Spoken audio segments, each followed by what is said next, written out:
I always like to give a visual demonstration, and I can't really do that this morning. But how many of you children know what an eagle is? Do you have them in Canada? Do you have bald eagles?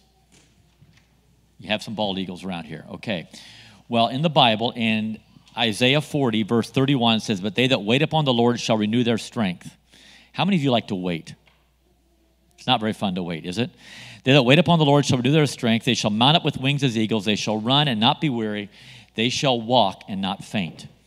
I went and did a little research on your area, and they say in your area there's about 40 pairs of eagles, a mom and a dad that are flying around, okay? You might have seen them at your place. And I'm not sure Canadian law how it is compared to the U.S., but in the U.S. you're not supposed to shoot them, okay? You can get in a lot of trouble if you shoot an eagle. It's looked at as a very special kind of bird. So any of you ever studied eagles very much? Not really, okay.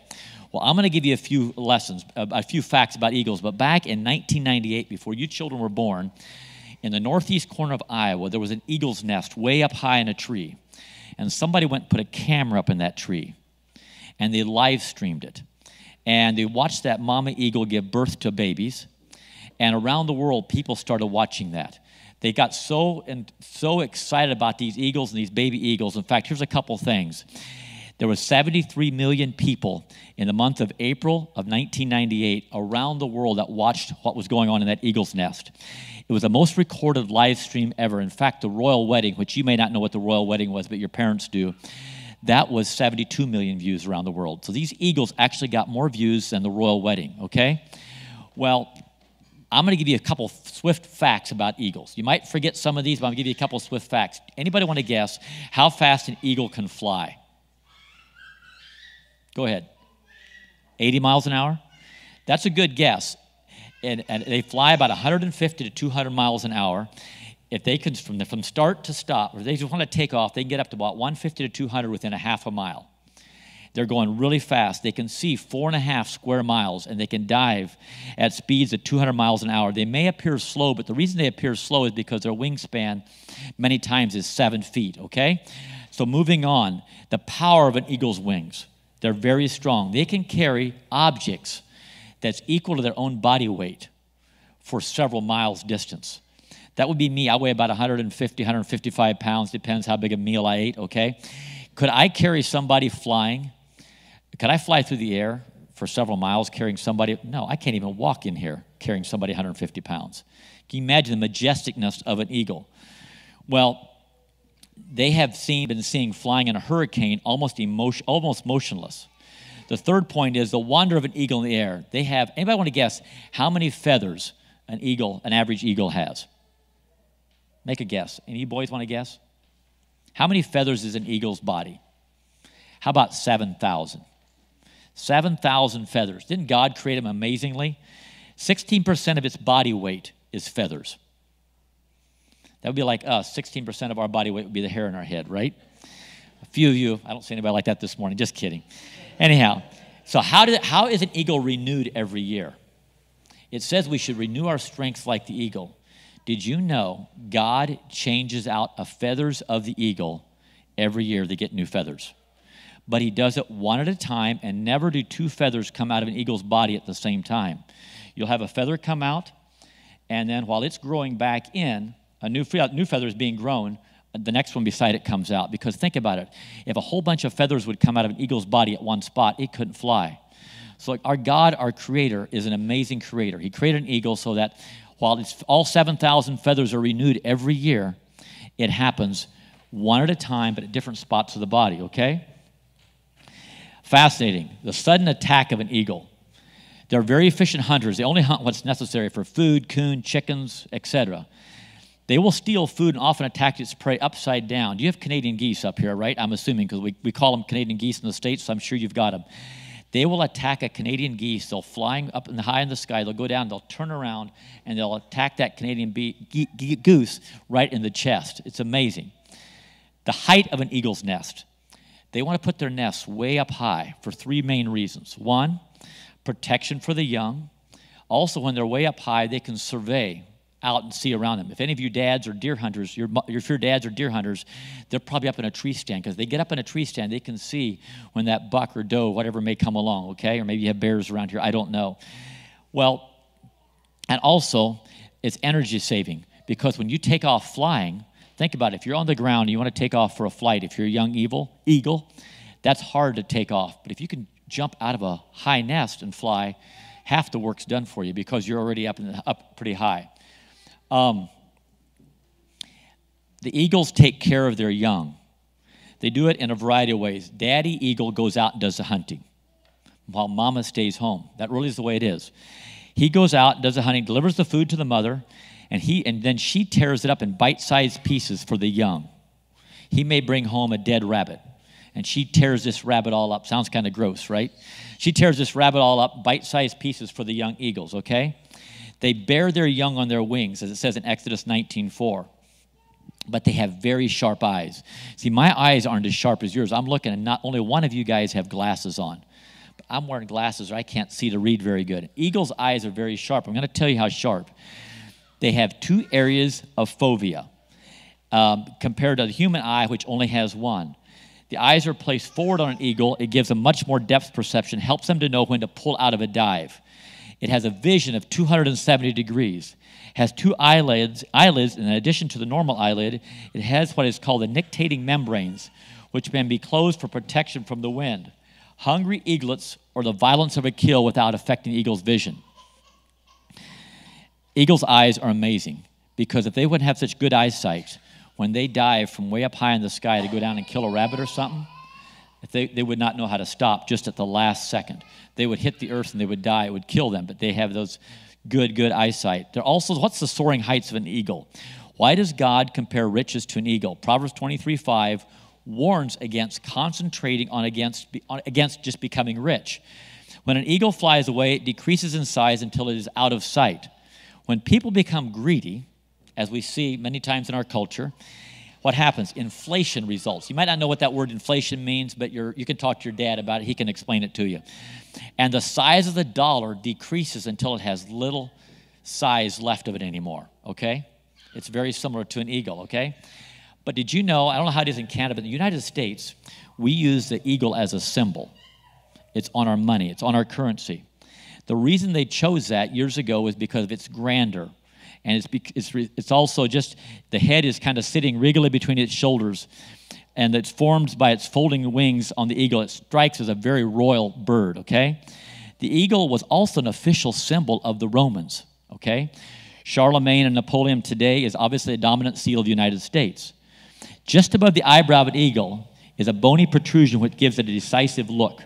If it lacked that look, it would appear like it's a very passive bird. But because of that eyebrow, it looks like it's a very aggressive kind of a bird. A couple other traits that you children maybe didn't know.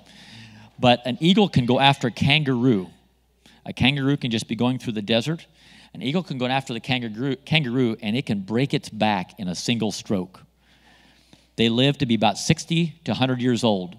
They spend about 10% of their time flying, working hard to fly. The other 90% of the time, they just glide, okay? Might be a few lessons we can take about that. So, let's talk about renewing their strength. We go to the gas pump, or your dad may go to the gas pump in town to fill up the car with gas or diesel. It's kind of the way he can kind of renew the strength of the vehicle, okay? And an eagle, they'd look, well, likewise, we need to wait spiritually. If we want spiritual energy, we need to get in his word. I would encourage you, if you know how to read, get into the word of God every day. It will help you renew your strength. Maybe read a Proverbs a day. Don't necessarily get in a hurry to get through your daily Bible reading. Take some time just to think and process what God is trying to tell you.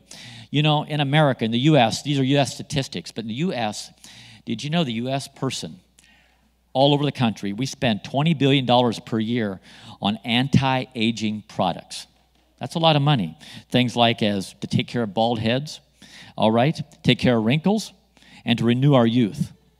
Are we taking advantage of God's power by renewing our strength through his word? That's what we should be doing. So the eagles are known to mount up their wings and to fly above people or above other things around them. We should elevate above others around us by elevating above bitterness, Jealousy, coveting. Do you ever wish you had something that one of your friends had? Dad, if I could just have that toy or that BB gun like my friend Abe has, okay? How would that be? You know, we shouldn't covet those things. It's okay to want something, but don't let it consume you, all right? It says in this verse, they shall run and not be weary. Have enthusiasm.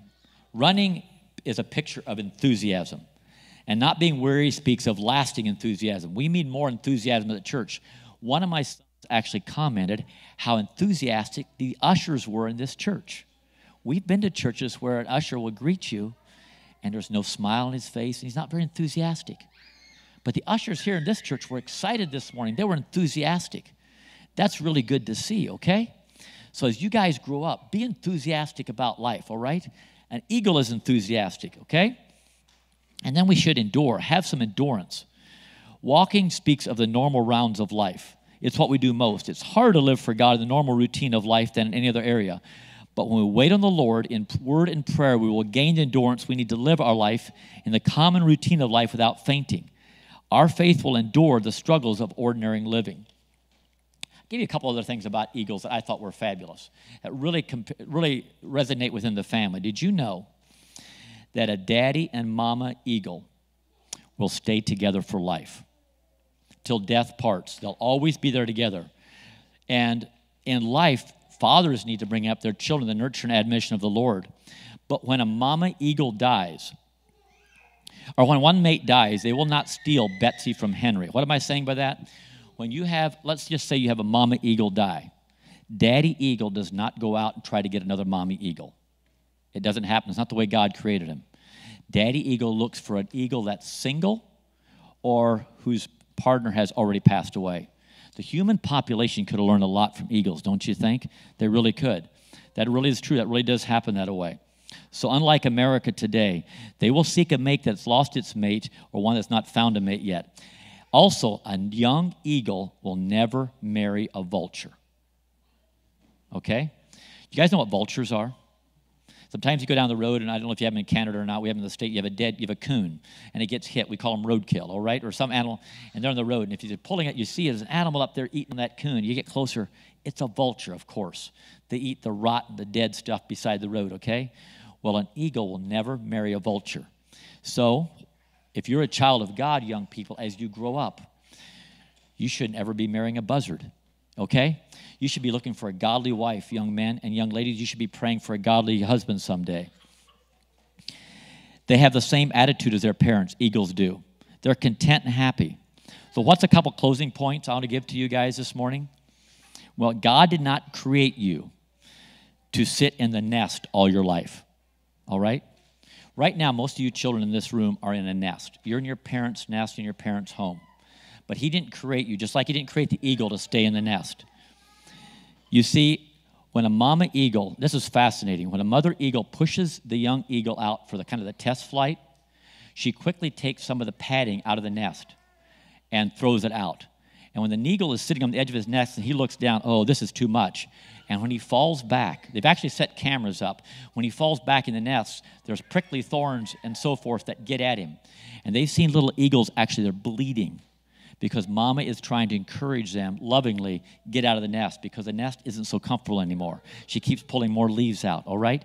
So you were created to fly. That's why your parents are trying to teach you and train you so that when you fly long and straight and make a big difference for the kingdom of God.